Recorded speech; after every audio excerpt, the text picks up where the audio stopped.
I'm Brent Leary. I'm Paul Greenberg. We are the CRM Playaz. Excuse the intrusion.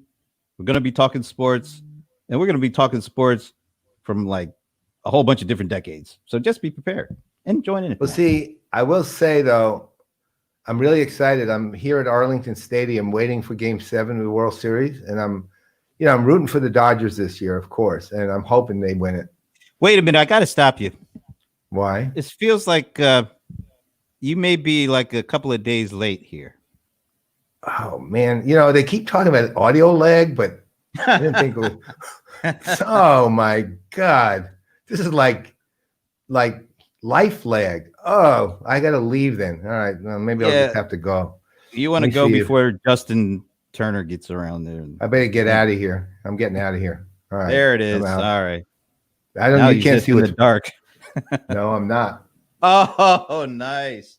I love that. That looks like a Charlie Huff or Phil Necro knuckleball because it's not moving. It's just right, exactly. And given how particular the Yankees are about their logo, it's behind my head too. So. Wait a minute.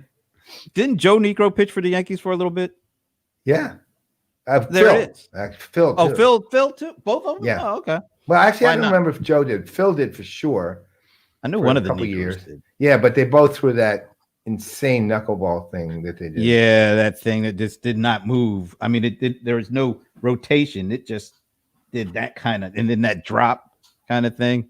There it is. It's actually starting. I think it's dropping now. Anyway. I wish I could like move a green screen down. See, that's a real ball. You can tell because watch, my hands don't disappear when I go back. Right, my head's not disappearing. So clearly, first that of all, has to you've be got real. a really good. Yeah, right. You've got a really good green screen. Now, I tell you, there are some folks. And I hate to say it. There's some folks on the happy hour. Yeah, I know. Matter of fact, hi, Bob. Good afternoon, sir.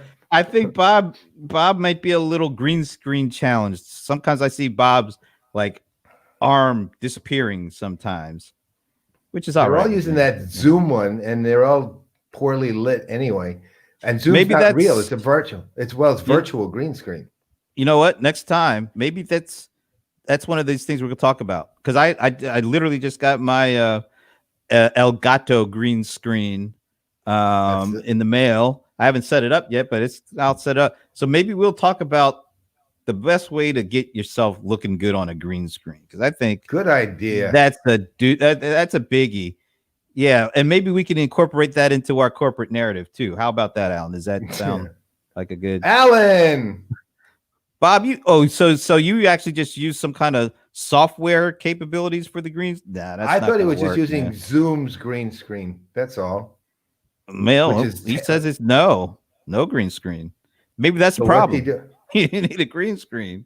So how are you disappearing into a photo that's behind your head? That's what I want to know. Yeah, he's like straight into oblivion, or it's like a Disney movie.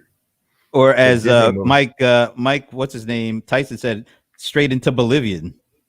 3 inches of snow. Oh my God! I don't want to think about snow. I'm telling you, I am grateful I live in Virginia. That's the only time you'll ever hear me say that. But I am grateful I live in Virginia because our weather zone is almost perfect, right? We don't get much snow. We don't get much. We get a lot of rain, but we don't get hurricanes. We don't get tornadoes. I know you got a tropical storm. We got like 2 inches of rain, right? I mean, we don't get any of that stuff really, or rarely do. I mean, and usually Manassas, where I am, is kind of like where you are. It's kind of the big event, if it's coming through, misses us. So there's a tiny town. Let's skip them. But it's kind of weird. I mean, we've had this hurricane season that's just unbelievable as soon as how many have actually come. It always seems to be the case where they hit landfall somewhere in Louisiana or Mississippi or Alabama or Florida. It could hit any one of those states, but they all seem to travel up to Atlanta. I mean, I don't get it. It's like every one of them makes that turn or goes straight up. We just don't get spared. I'm guessing, you know what, on the Hurricane web chat where the Hurricanes talk to each other, because they all have names, right? So like Zeta talks to Harvey and says, "Hey, dude, listen, Atlanta is really a hot city. The clubs are amazing. You can flood it really easily. So why don't we head up that way after this is over? After we're done with Alabama and Louisiana, let's head up over to Atlanta and spend the evening." I think it's some kind of and this is, the story is told, is that this kind of came about due to the Civil War. Sherman marched on Atlanta, and this is like the rebel curse on Atlanta. Every time a hurricane comes up, it automatically has to find its way and run through Atlanta, just like Sherman ran through Atlanta on his march. You know what? It makes sense, because they're saying the rebels who are controlling the hurricanes are saying, "Sherman, you ain't burning down Atlanta. We're putting the fires out." Hey, yeah, you got fire. We got, wind would make the fire worse, but but we got rain. We will be putting you out, Sherman. Yeah. So there it is. Makes complete sense. That'll be the first time we ever did that on this show. So this is one of these shows where we're just going to sit back and talk sports, man. And if anything that we talk about moves you guys to something that a strong argument or a strong memory for, we'll bring you on. Look who it is. You could also say the Falcons too. What would you think about they're that? coming off a high of a win last night. If you want to call it that. I think they're leaving the Giants and the Texans in the rarefied air of one win. Yeah. So that's. But here's the thing. The Giants are what, 1-6, 1-5, or 1-6. They're still only like a game behind. They're only a game out of first place or something. I know. That's I know. kind of we amazing. have the privilege of being in the worst division in NFL history. Well, actually, the Jets are 0-7. I forgot. Oh, hey, Alan. Jets. Right. Hey, that's what reminded me. New York. He was here. Man, New York. That's really bad. We are not exactly in a renaissance of sports. Let's just so say we're that. talking The Knicks. We're talking 1-13 as a combined city. Mm-hmm. Wow, that's brutal. Mm-hmm. Yes, can't get worse, really, other than 0-14. Right. So this is literally okay. Ooh. This is brand new. This is a nice. brand new piece. Now this is the original Rams logo. I really don't like this. It just doesn't look all that great. But this is the first logo the Rams ever sported. Oh, look at this. Shayla Watson is watching. Hey, Shayla, don't knock my Texans. Well, sorry. I didn't. You did. I did. They're knockable. Look, I'm a Giants fan. Think of that. So I'm doing it I'm doing it equally. That's true. We're on equal turf here. That's right. True. So But no, this is my first. This is the first time, because I've been fighting. I just don't like this logo. Looks so terrible compared to the other ones. But I actually like the setup here, the color scheme, and so I went and got it. But the logo kind of works. It's an emblem on the jacket, and it does.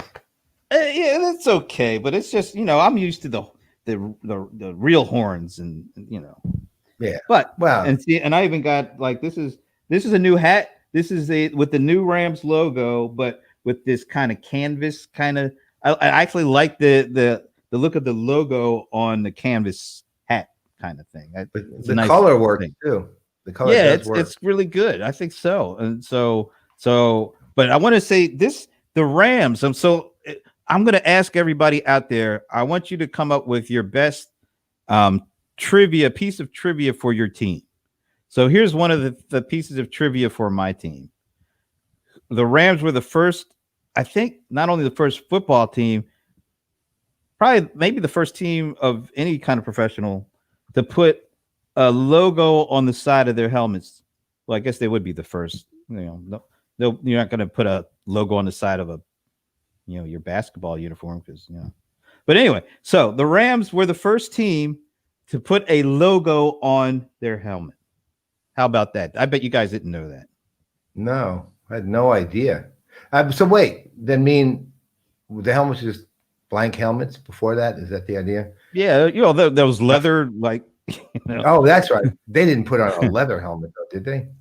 I mean, the logo was on. No, I don't think they put it on a. I don't think they put it on a leather. But well, I don't know because the Rams. All right, here's another piece of trivia, and I want you guys seriously. I would love some trivia. I know you have some, but if you guys have any sports trivia, we'll bring you on and talk about it. So the Rams, the Rams did not start out in L.A. The Rams started out in Cleveland. They were the Cleveland Rams.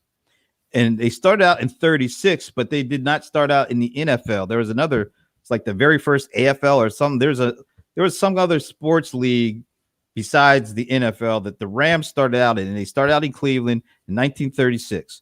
Then they moved to the NFL, but they were still in Cleveland. So they just jumped leagues.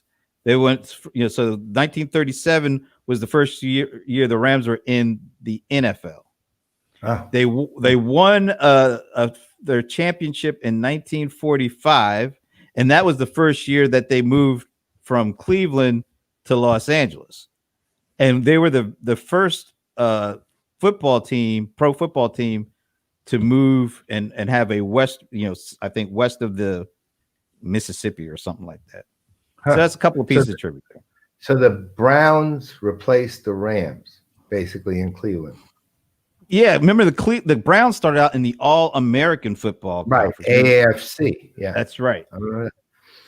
But they came in and they started winning it immediately. I mean, those guys. Well, in 1950, 51, 52 is pretty much the Browns and the Rams were the two best teams in the NFL by a long shot. No, they haven't, Bob. Not yet. That's sort of a sore spot too. Of course, Bob would find the sore spot and immediately. This is the unicorn thing. This is the unicorn. Right? Bob still watching the river. What does that mean? I don't know. Sven has a lot of mysterious comments. I really don't understand that one at all. But Sven, please explain that one because you got us both stomped on that one. All right, so I'll give you a really unusual piece of Giants trivia that I actually just really learned about a week ago when I was reading something about them. Is how much the Maras paid for the Giants when they bought them, and the year they bought them too, which actually surprised me. I didn't realize how long they've actually on the team. So the Giants, didn't they start? Aren't they one of the original teams? Like, didn't they start in 1920? Okay, so so it wasn't the Maras back then, huh? Well, it wasn't the Maras in 1920, but the Maras, they didn't survive too long without the Maras. So in 1925. The Maras bought the Giants for literally, I'm not kidding, $500. Wow. Yeah, $500, man. And they still own part of it now, right? Yeah, significant part. They're still let's say the first family of the Giants, right? Wellington Mara Company. And what is that? That's 95 years later. So in 2025, if they still, presuming they still own the Giants, they will have owned the Giants 100 years. Wow, that's amazing. So that's what he's talking about. Bob liked my LinkedIn post with the river and wanted to watch it in the. I must have missed that one too. Is it? Yeah. All right, I got to check that one out, man, because I want to know what the guys are talking about. That's amazing. So when did they sell part of it to the Tisches? I don't know. I know it was my lifetime, meaning the Tisches didn't own it in 1949 when I was born. So it must, I don't know. You know what? While we're trying to get other trivia, I will find out. All right. Let's go to Allen's here. In 1975, the Mets, Jets, Yankees, and Giants all played home games at Shea Stadium. Oh, that's interesting. Shea Stadium was like, when did Shea Stadium open up? 1962. So it opened with the Mets then. Yeah. Oh, Shea Stadium with the Mets Stadium. They played in the Polo Grounds when they were formed, but because they didn't have a stadium. So that and the Giants had left by 58 or 57 or something? 58. Yeah. Yes, absolutely. So let's see. The Tisches. When did they take over? That was a good one, Alan. Give us one on the butt fumble. Give us something like that. I'm still looking for the Tisches, man. That's okay. I got more, man. I got more. So now this is kind of this is important. there was one stipulation that the Rams had to make good on in order for them to get approval to move from Cleveland to LA. And that stipulation was they had to integrate the team.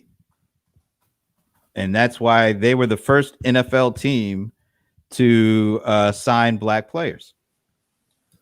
Wow. Who? That was actually a stipulation.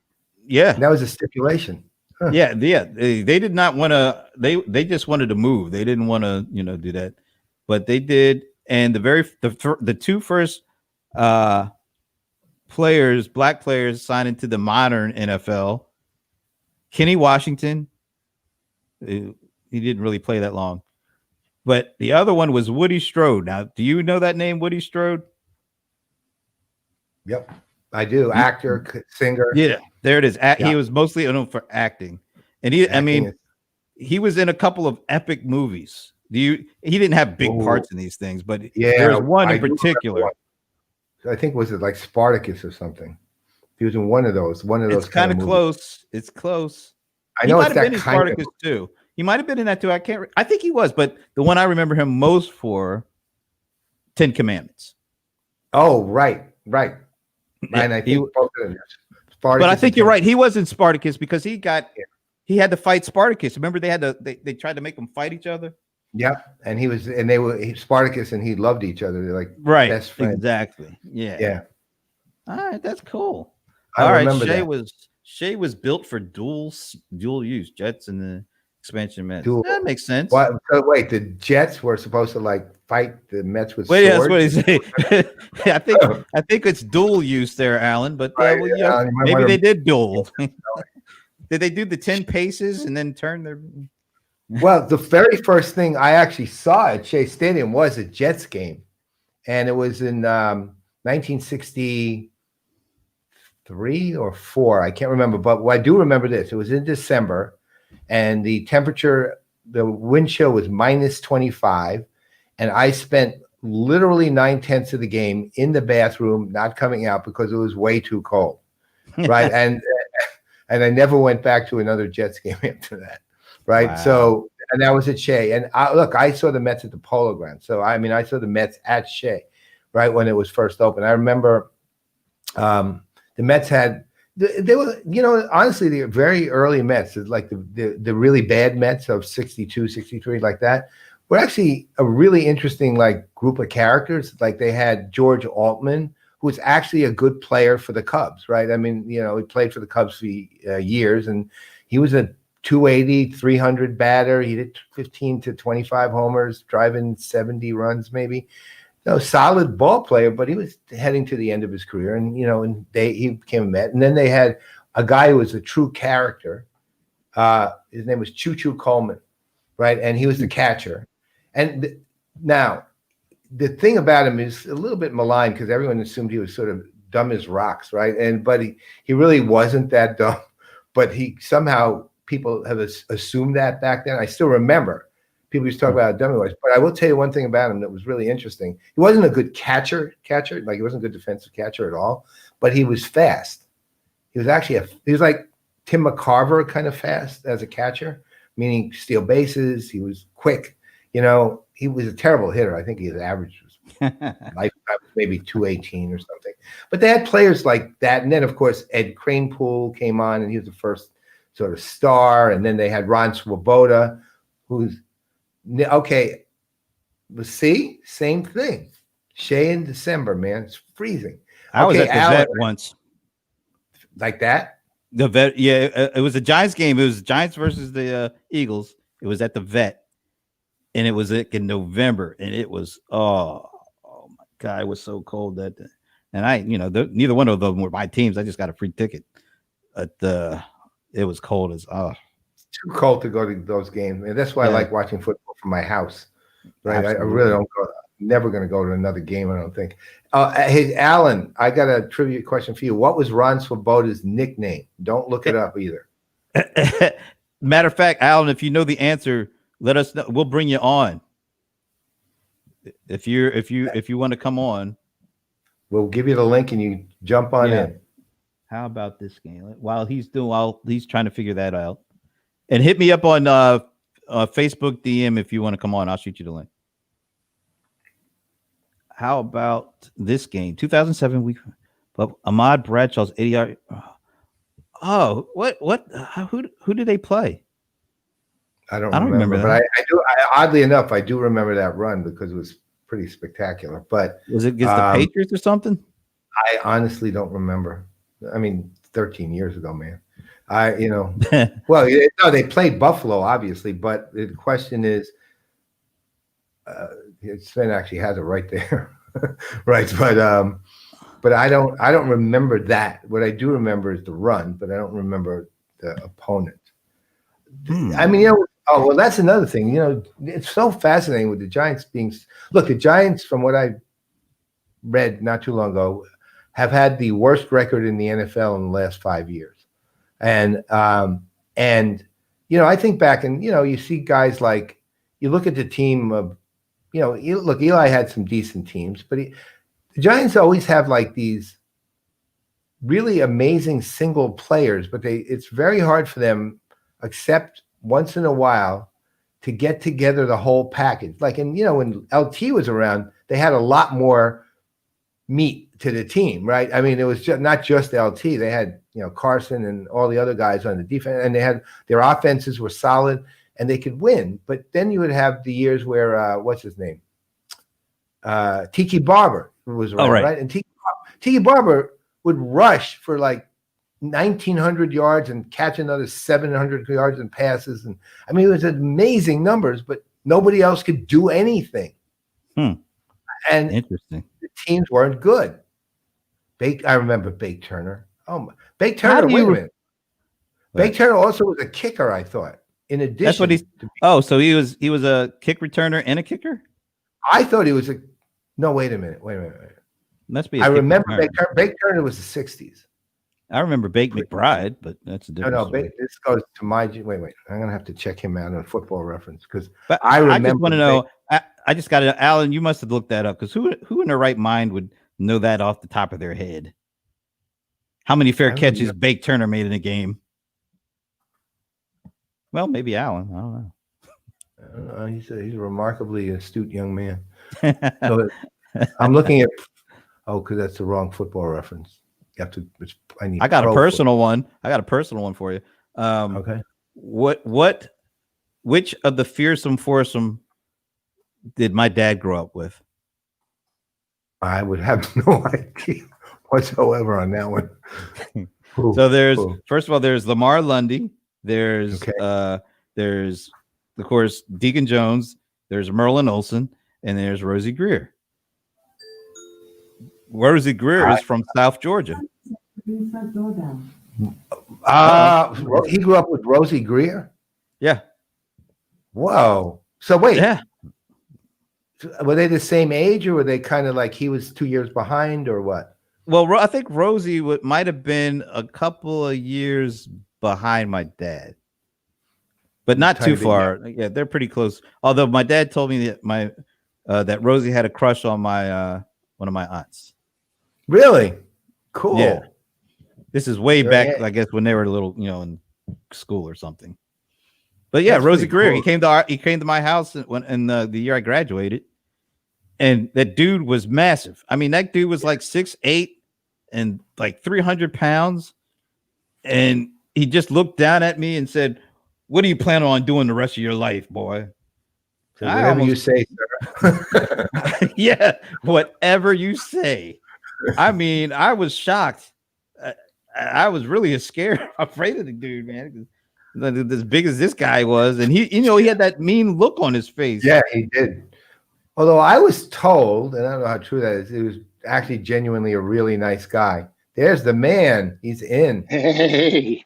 I did my due diligence on Bake Turner. He was wide receiver. It wasn't a place kicker, but I did remember him in the 60s because I remember being a decent player, but not a great one particularly. Wait a minute, Jets. What up?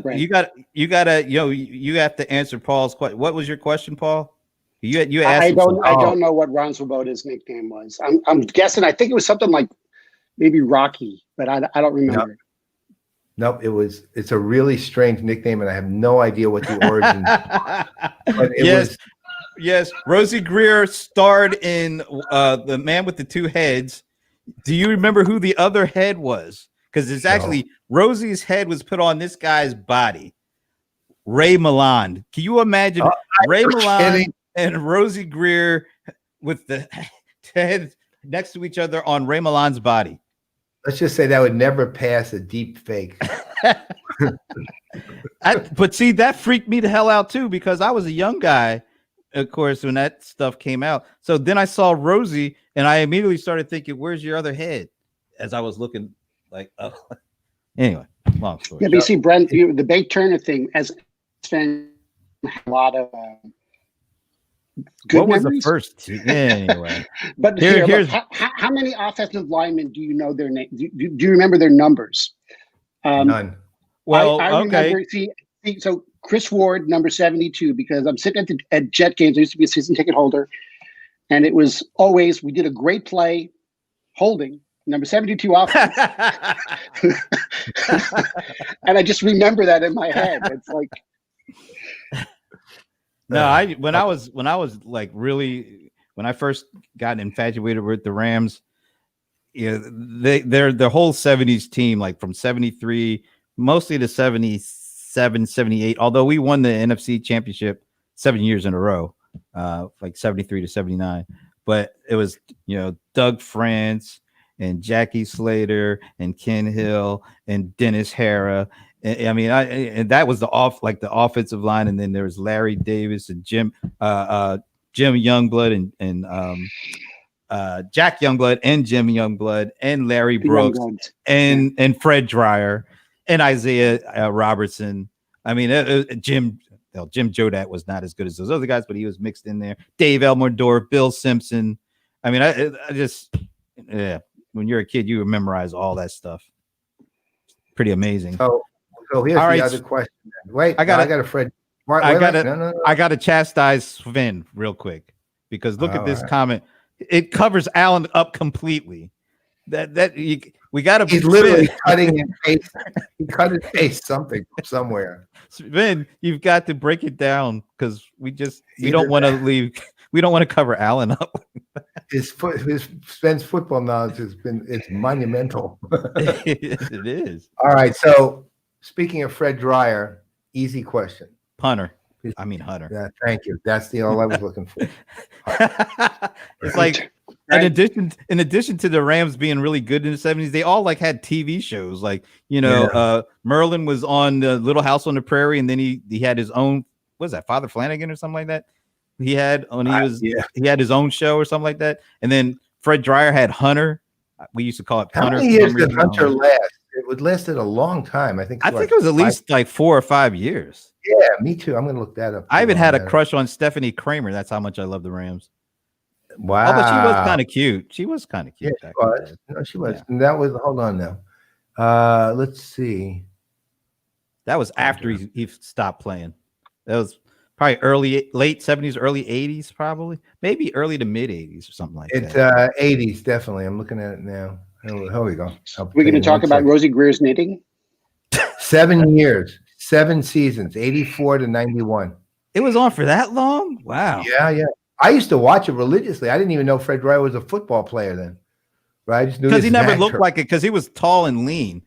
Yeah, he would never be able to play defensive end nowadays. He was speaking of Rosie Greer, wasn't he was the first 300-pounder in the NFL, right? Oh, he was huge. He made Merlin Olsen and Deacon Jones look small. I think that was his claim to fame, that he was the first 300-pounder. Now it's like you got to be. That's minimum for defensive line, for an offensive line. Wait a minute. Right. So Bob does have a question here.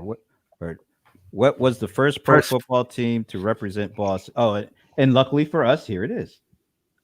Boston. Wait a minute. Is there an L missing? Should it be Bull? I think so. You guys type a little too fast, I think, on these comments. I had never heard of the Boston Bulldogs before. No, me either. When did they play? What league were they playing in? Was it playing in the NFL in 1920? I have no idea. I don't know. Who was their star? Who was their star? That's what I want to know. I mean, Yeah. look, for me, 20s, 30s. The one I remember, one of the founding teams was the Canton Bulldogs. I knew them, not the Boston Bulldogs, but the Canton Bulldogs. Right? They were I think they were 1920, and then it was I don't think it was called the Pittsburgh Steelers, but there was a. Are you team talking like about that. the Maroons, the Pottsville Maroons? There were those. No, I'm thinking. I want to say there was a team that involved a heavy metal, right? But I can't remember. Heavy metal. Wow. You meaning a steel or iron or something? Iron or steel. Not copper. No, it's not heavy enough. Right. Oh, here it is. Here it is. 1929. Oh, so they only played in 1 year? Wow. Not apparently not very good. Not very well. I mean, that's so okay. Well, you still haven't answered though, Alan. Well, you don't know. I'm going to tell you then. Ron Swoboda's nickname was so weird, and I don't know what the origins of it was, but it was Swug. SWUG. Swug Swoboda. That's what they used to call him in the clubhouse. Swug. Never heard of that one. Nobody did, except me. Oh, look at that. Really? See, I remember the Braves as a Boston football team. I did not remember as a football team. And I don't know. Yeah. I remember as a baseball team. Well, again, it's when you look at standings from 1937 or 1930 or 1928, or which I do, right? So, and you see the names. I don't really know a lot about the team, but you see the names. But if you go back to here, why don't you call up? Go to Pro Football Reference and find the 1920 some odd season. Hey, John. Oh, my God, that's frightening. Good to see you, man. I haven't seen and heard from you in a while.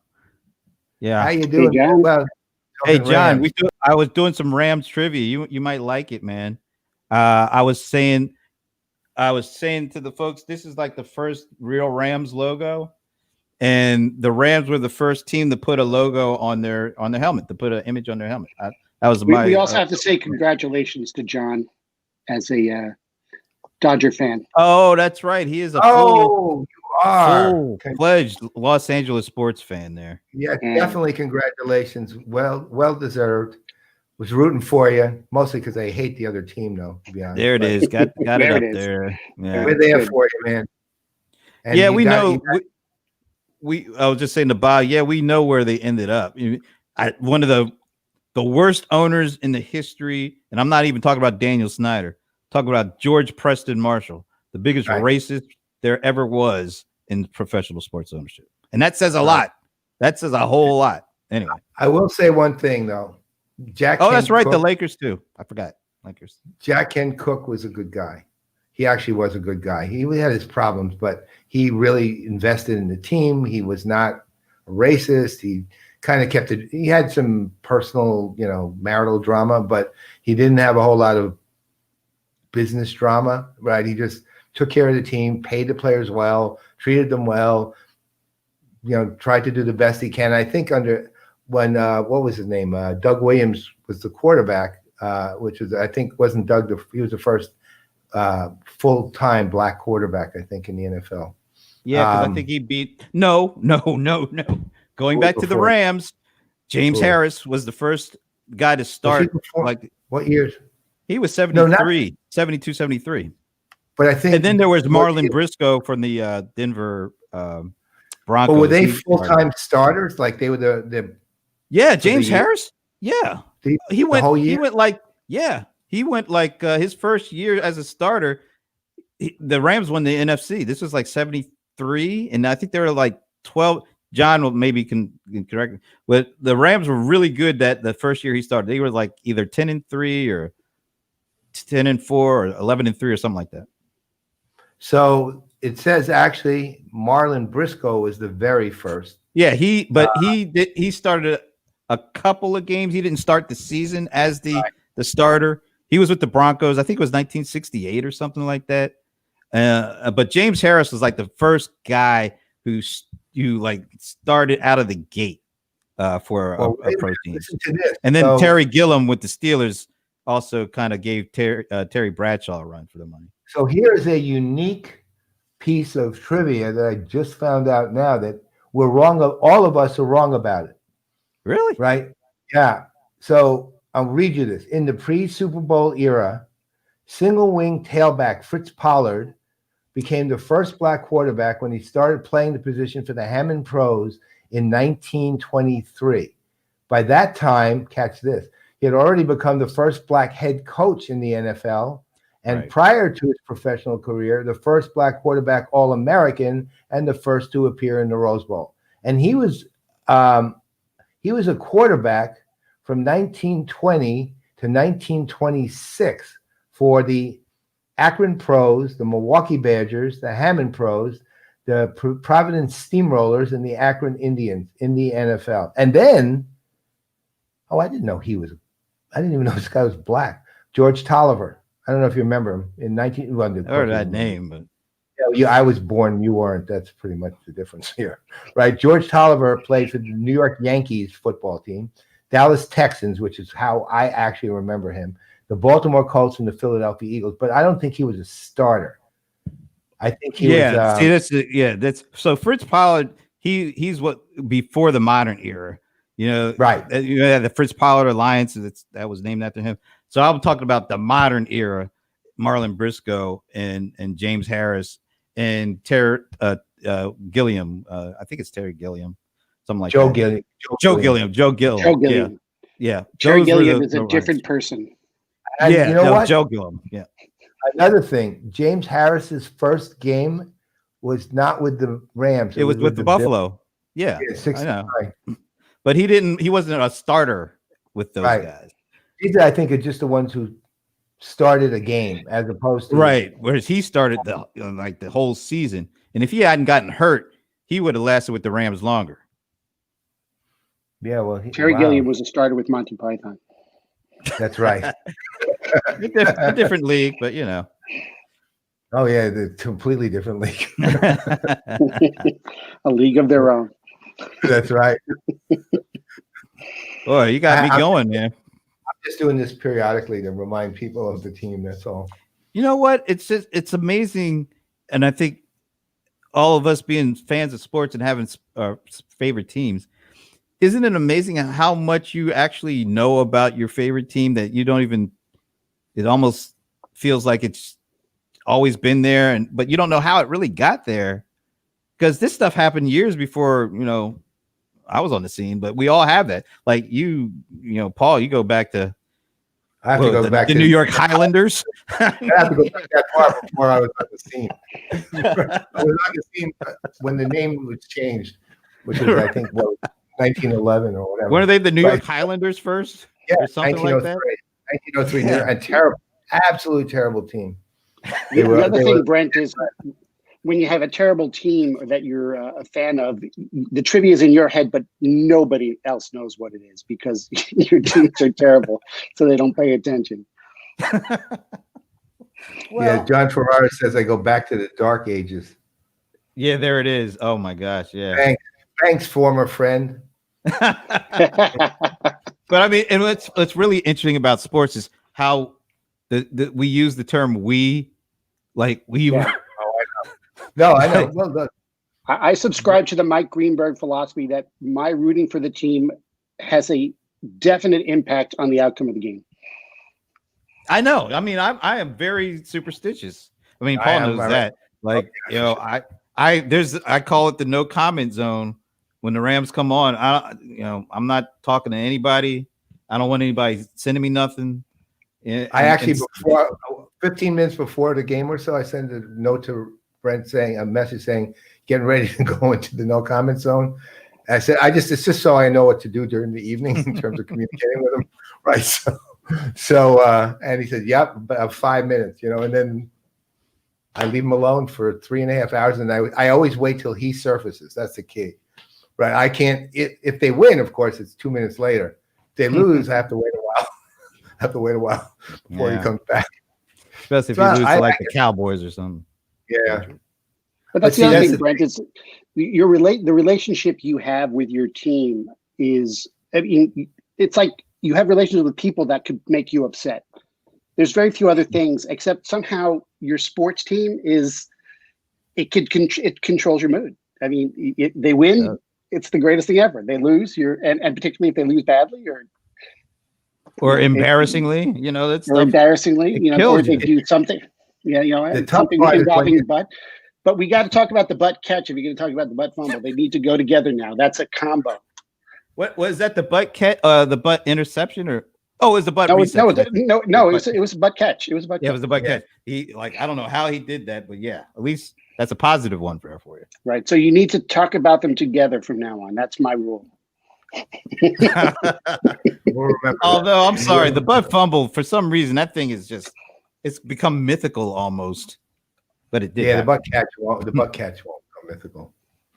The teams in New York that rhyme have a way of making failure extremely amusing.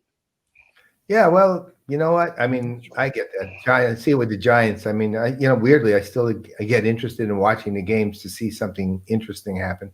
And I like Evan Ingram dropping a ball that should have lost us that game, although it really wasn't him, as most of the fans were. It's funny when you go on, I'm tied into all these Facebook groups with all the teams, right? And so I usually go in and take a look at it, seeing what they're saying after the games. And so one guy said, okay, when we lost to the Eagles in that, Brent, we had a funny sequence in that. Brent, at one point in that game, we were up 21-10. Yeah. Brent said, well, that should do it. And I said, just wait. Right. And then, right. I said, our safeties will, safeties will lose it for us. Don't worry. Right. And sure enough, they did. I mean, ultimately, look, Evan Ingram dropped a pass, but there was no reason for our entire defense to let them score after that. There was literally no reason for that to happen, other than their fault. It was the defense's fault, not Evan Ingram's. He dropped a pass. Right. So, but right now, the entire Giant Blue Nation wants to literally either decapitate Evan Ingram or trade him. But you know what? I mean, who was it Gettleman that hired this Joe Judge dude? Yeah. Gettleman's an ass. I mean, that's where it all starts from. Yeah, because before that, he hired Joe Judge. He hired what's the other guy that Pat Shermer. And then what was the dude with the really hate to say it, like the porn star mustache guy? Remember the guy? He had this really ridiculous mustache. It looked straight out of the 70s. Yeah, he was the head coach. He was before Shermer. He was really bad. Everybody wanted to get rid of him. Bob McAdoo. Yeah, McAdoo. Oh, yeah. He was Ben McAdoo or something like that. Yeah, he was terrible. Bob McAdoo was terrible. Yeah, Bob McAdoo was good. He was good. Ben. He was. Oh, is he disgusting? So did Gettleman hire McAdoo, Shermer, and Judge?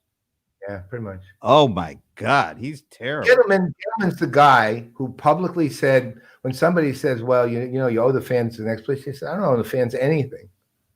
Oh, he literally said that. I mean, what kind of? Never mind. I was about to do Bob Stutz. What kind of?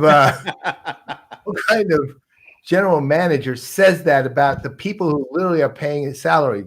That figure, right?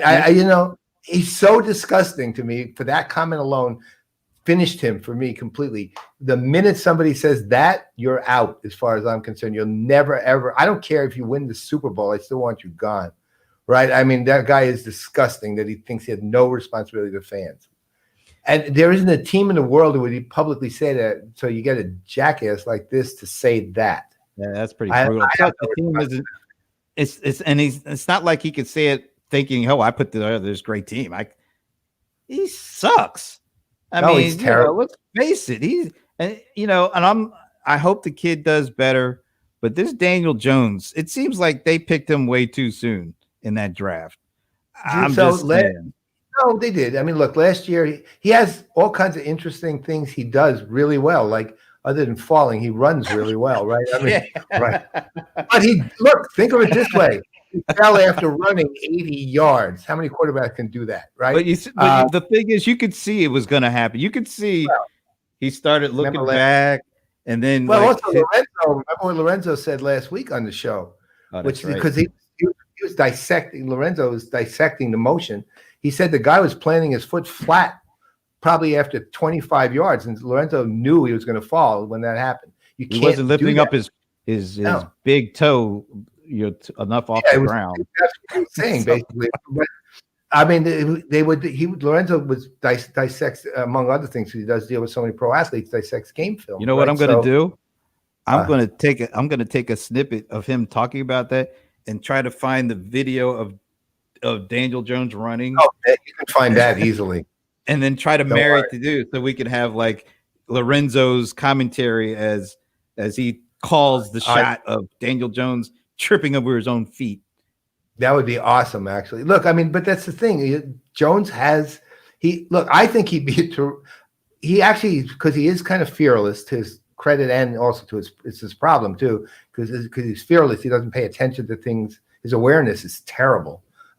He has no idea what's going on immediately around him, and he ends up fumbling nonstop, throwing interceptions by just chucking the ball out there. When he's in the red zone, he did that like 3 straight Yeah, he games. threw some pretty bad interceptions. His timing on throwing his interceptions and fumbling is literally the worst possible time. There's nothing meaningless about any of them, right? So, but as far as I'm concerned, you know what? When Trevor Lawrence gets past his COVID, gets past the virus, either we or the Jets are going to pretty much have that first. Somebody's going to be very happy. Right.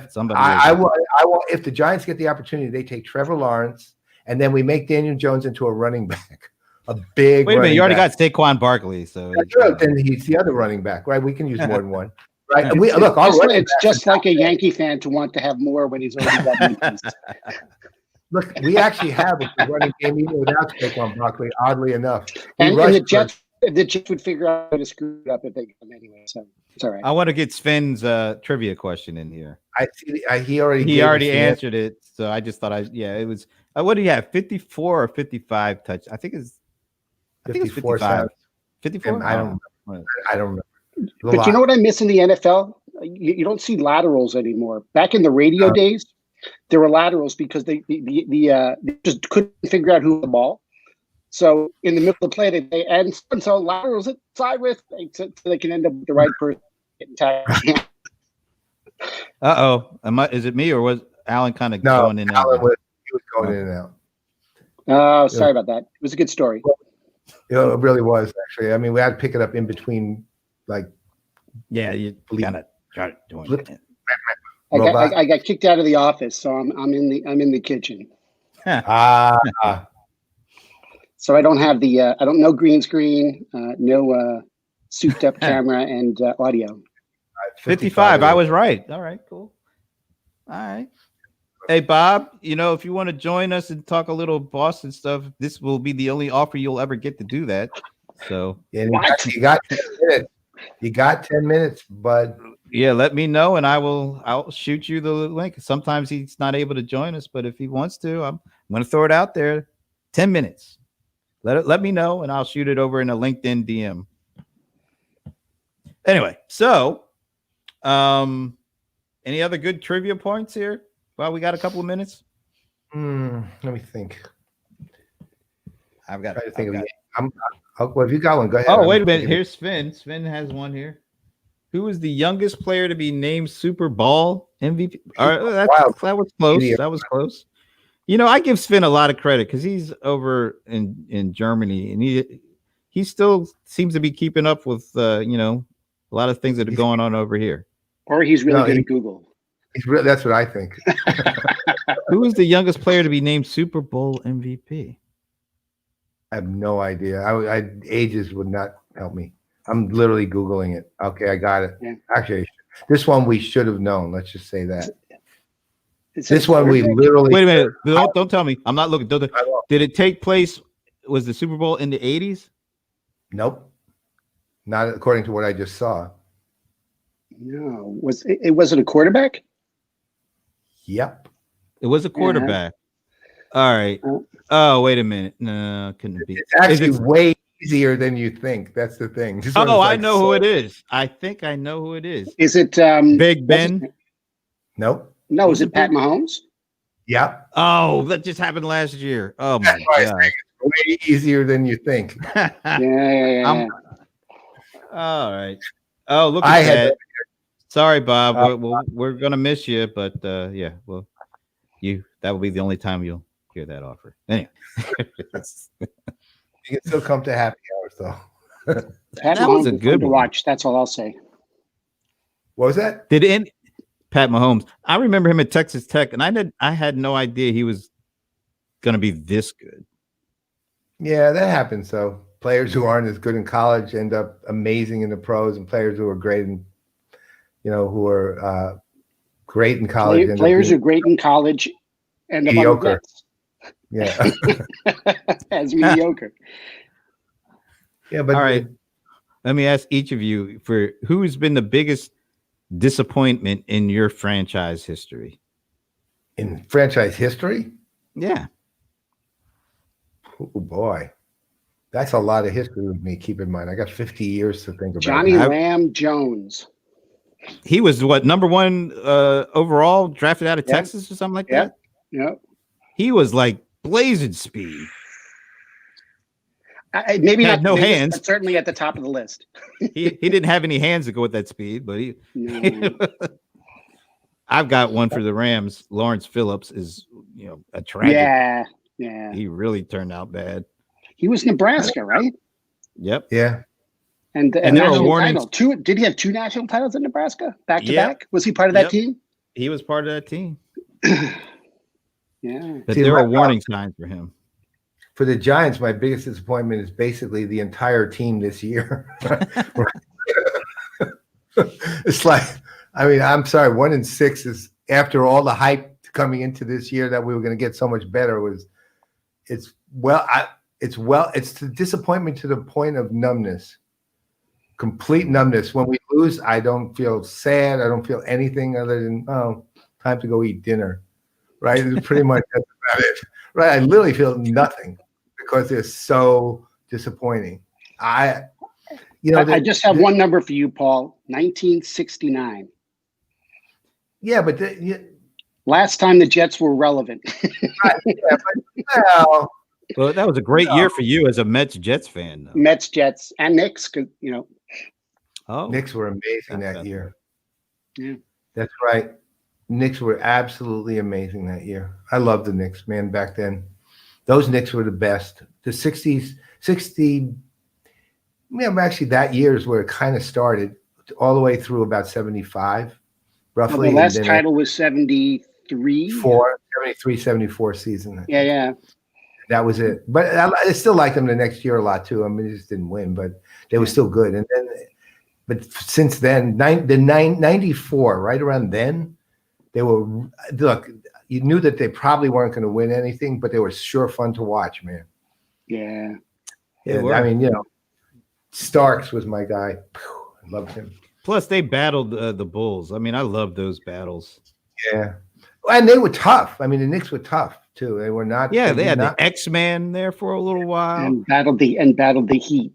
Yeah. Oh, yeah. I love the Heat. What was that the series where Van Gundy was like hanging on to somebody's leg as they were trying to fight? He just looked like a little rag doll. And what's his name? Who was the small forward who couldn't score on, like, he was fouled every time he went up? Charles Smith. Charlie Smith. Charles. Little known Charles, not Charlie. He grew up. My barber used to cut Charles Smith's hair when they both lived in Connecticut. That is the weirdest trivia that I've heard today. Well, that and Rosie Greer coming to my house. I'm trying. I don't have any of that kind of trivia at all anywhere in my life, I don't think.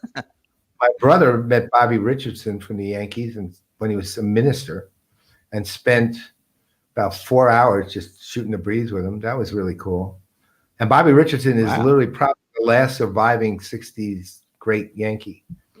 I told you about Chico Resch story, right? I think I told you, Paul, right? Chico Resch was the goalie for the Islanders in the early 80s, and he used to like to go to the Mets home opener. And so I'm with a bunch of my buddies in the 5 rows from the top, and Chico Resch is there. He's buying us beers. And then inexplicably, he steals one of those massive things of mustard. He comes back. He's got it under his coat. This is Chico Resch. He's got multiple, Stanley Cups and crazy. So that's my one brush with sports fan. I once met Mickey Mantle, but that was at a card show. That was actually interesting. That was the year he died, actually, but it was in February, and he was still, we still hadn't gone to the hospital yet. But he had also recognized for the first time that over the last year that, wow, there you I go. remember Vegas Ferguson too. That name. Yeah. Wow. So Mantle was finally recognized that the fans, really loved him, and that he couldn't. He finally felt he was very remorseful for the way he felt he treated the fans when he was a big name.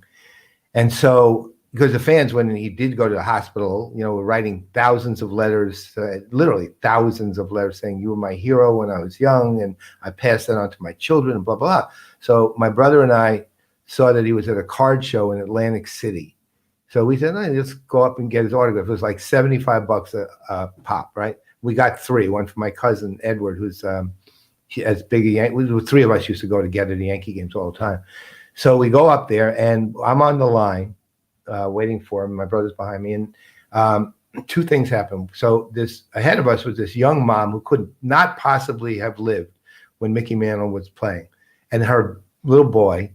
And the mom was like so excited to meet Mickey Mantle. I'm guessing her dad, right, had just burned it into her brain. What amazing. And the little boy was excited because his mom was excited, right? And the little boy was so excited, he's like, I don't know, 5 maybe. He crawls up on the table where Mickey Mantle is. He literally gets up on the table and crawls over to Mickey Mantle on the table. And Mantle looks at him and goes, you look just like me. He didn't look anything like him at all, but the mom was so happy. That like you see the mom just burst out with this gigantic grin, and Mantle kind of ruffled the kid's head, and then he signed the hat, that he was wearing, and the kid's hat. Oh. And wait, then my turn, right? So I went up, and I shook his hand. My brother said, "Mickey, would you be willing to take a picture with my brother?" And he said, "Sure." So I'm shaking his hand, and the camera's not working, and so rather than Mantle saying, "Look, we kind of can't wait," he said, "Take your time." And he just held my hand basically until my brother got the camera working. And then I have a picture in my office right across the hall here of me shaking Mickey Mantle's hand because Mantle was gracious enough to wait, right? It took a little while. Yeah, it was pretty cool. That sounds like a nice background for the green screen. Yes. Hey, I ran into Dwight Gooden, Doc, at a conference a couple of years back. And after all the lines were gone, I just sat there, talked to him, and I was asking him, what was going on. He said his son is playing baseball, and he was trying to teach he was talking to the kids, trying to give them some tips on pitching. And they look at him like, "What do you know about pitching?" Wow. Okay. And he said he just shook his head. It's like, okay, I'm not going there. Oh man, that must have been kind of cool. This was like maybe 3 or 4 years ago. Yeah. This stuff's amazing. It really is. I mean, it's fun to meet those guys actually. But so one of the things that we had the privilege of doing, obviously, last couple of years, we had a chance to meet David West, who I used to really love. It's funny. I loved watching him play because he was a clean, but one of the toughest, he was in everything. Like David West, you'd find in the middle of everything going on in the court, right? But the thing I used to really like about him, which actually is, we can definitely attest to kind of, let's call it spilled over, was when he was interviewed after a game for something maybe he had done, you always saw that he was articulate and he was grounded and he was actually a gentleman about it all too, right? He was very good. He worked with the reporters rather than I'm giving you I'm great and I'm giving you, some of my largesse. I mean, I used to love that about the guy. And as it turned out, as we all say nowadays, IRL, he's exactly like that, right? He is literally exactly like great. And the other thing we've learned is really good sense of humor, right? Too. And, yeah. I mean, so it's funny because if you think about what I just said, our standards for sports figures are so low as far as the bar they set for like decency and helping people and so on. They are really low because there have been, well, so much publicity about all the bad stuff. There's a lot of good stuff and a lot of good people too. And I think, you don't really hear enough about that. Now you're starting to, but not so much. Why don't we?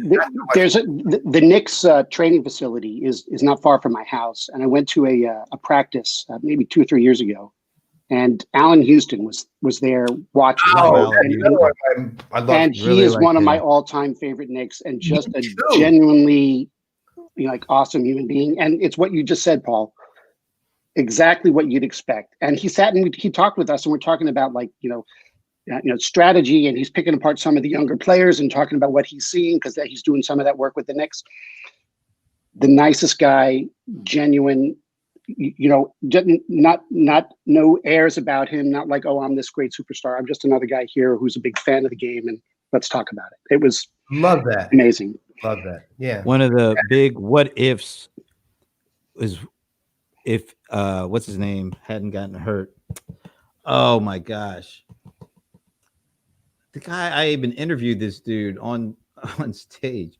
Jesus. Well, anyway, Detroit drafted Allen Houston, and before that, Calvin Hill's son, Grant Hill. Grant Hill, right? Yeah. Grant Hill right. and Allen Houston were in the Detroit backcourt, like young pups, and you could just imagine what that could have been. Except Grant Hill, he had such bad injuries, and they ended up. I think Allen left as a free agent to sign with New York, if I'm not mistaken. I don't think he was traded. I think he signed with them. I think he signed, yeah. Yeah, and that was like, oh man, and because there was like Detroit after Grant Hill got hurt, they didn't have a lot there, but it was those two. They would have been a great foundation. But after Grant Hill got hurt, I always wondered, man, what if they had been able to spent their whole careers together, because they're in their prime at the same time. They were two great human beings as well. Great guys. Exactly. Grant Hill is such a cool guy. I'd moderated this panel with him and another executive for the Hawks. He was just down to earth. People, just a great guy. You love it when the guys that you that are great on the court are even better off the court like that. One last great guy story. So there's a thing we had this guy on before, Roy Kessel, who runs the Sports Philanthropy Network, and they I know who you're going. Their conference last week, and so I was attending it for a little while, and the keynote speaker was Warwick Dunn, and I have to tell you, so you listen to this guy speak, and you realize, my God, there's two things that come across. He is literally one of probably the best-hearted people I've ever, just period, not athlete, I've ever seen. And he takes actions to do that. And he also is insanely well-grounded individual. Like basically, he's got a pretty tragic story with his mother, being killed in a car accident and things like that. But his mother really shaped him in a way that was just utterly remarkable. And the type of person he is just pure inspiration. He's amazing. And what they did on the thing was, because he's very tied obviously to Tony Dungy, right? So for the speech, they had reached out to Tony Dungy, would you write something about Warwick Dunn?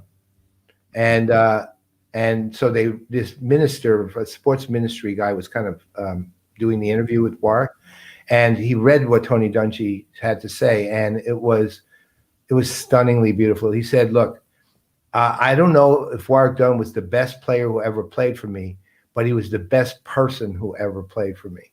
And then he goes through a long thing about Warwick Dunn, and it was just stunningly beautifully written and moving about. You can see Dungy, Warwick Dunn saw Tony Dungy clearly because he was a young man as a father. It was very obvious. And his reverence for Tony Dungy really is the parental, and it was an amazing thing just to hear the guy talk from. He speaks straight from his heart, and he's incredibly articulate. And then he said, look, I didn't ever want any of this fame about what I'm doing. I just wanted to do good. I said, that's all I wanted. He said, you know, with all the houses we're building and getting all these grants and stuff now, I used to write those out of my own pocket. I just would do them. I would just pay for them out of my own pocket. He said the first, I don't know, they'd done about 200 or something over the years. And he's doing a lot of other things now too. But he said the first, I think he said half of them or something like that, was just checks I wrote. I didn't want anyone to know about it. I just wanted to do it and make sure these people had a place to live and be safe.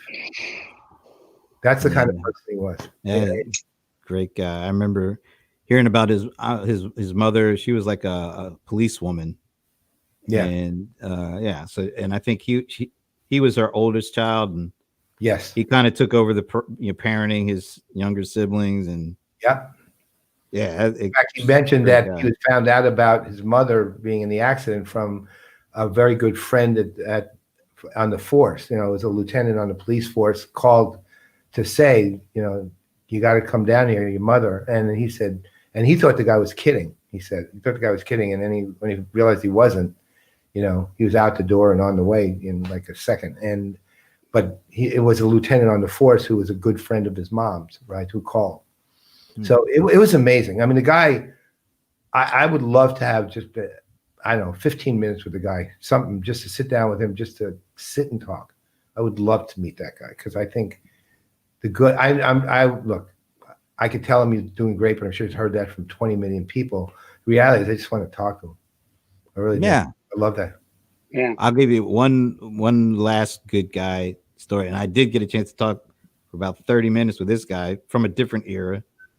Dan Reeves. I had a chance to do a one-on-one with Dan Reeves just about 4 or 5 years ago. It's at a Salesforce event here locally. And talk about just a nice dude that just come in, and he just came in without any kind of like entourage or any handlers. He just walks in. He's like, "Hey, I'm Dan Reeves." Yes, you are. Right? Like, this is kind of cool, you know. And Kathleen was trying to make sure I got a chance. Kathleen Obata was trying to make sure I had a chance to spend some time with him. And they were kind of like, they were saying, well, he doesn't really want to have no cameras or none of that kind of stuff. I'm like, look, if it's just me getting a chance to talk to him, it's fine with me. And they're like, okay, I think we can get it set up. And so they did, and we went to this room. It was just me and him, and I had my recorder, but it wasn't on, and I wasn't going to turn it on. And he said, "Oh, I see you got a recorder there." I was like, "Well, yeah, but I heard that you didn't. I'm okay. You don't have to do." Like, "Oh no, for free. I'm okay with that." Like, really? So it's like, okay, cool. And so we just started talking. I'm asking him like, what was it like to play in the Ice Bowl? What was it like to coach in the Super Bowl? I mean, it's just, and he was just so down to earth, and he's like a shucks ma'am kind of dude, and and then it was me that said, hey, well, sir, I don't want to monopolize all your time. You sure you don't? It's like, oh no, I'm okay. So we talked for like 30 minutes, just me and him one-on-one. It's that's awesome. Really cool. Yeah, that's really awesome. good. Yep. And on that note, guess it's time to end another week. I know, but it was a strong week. Get it? Strong week. Yeah. WEAK instead of EEK. That was weak. That was. But it was strong. But it was strong. In other words, we should end this right now before this goes on any longer. So, on behalf of Alan Bergson, the man with the corporate narrative plan, I'm Brent Leary. I'm Paul Greenberg. We are the CRM Playaz. We will see you next week, Wednesday, Thursday, and Friday. Right. And why are you pointing to your Mickey Mantle, New York? What? I'm just your shoulder? What are you just making sure people know? Oh, okay. I thought there was something I should be saying. Okay. No. There it is. And there it is. All right. We're good now. Pause for 5 seconds. Do a freeze frame. Yeah, freeze frame. Jay Giles.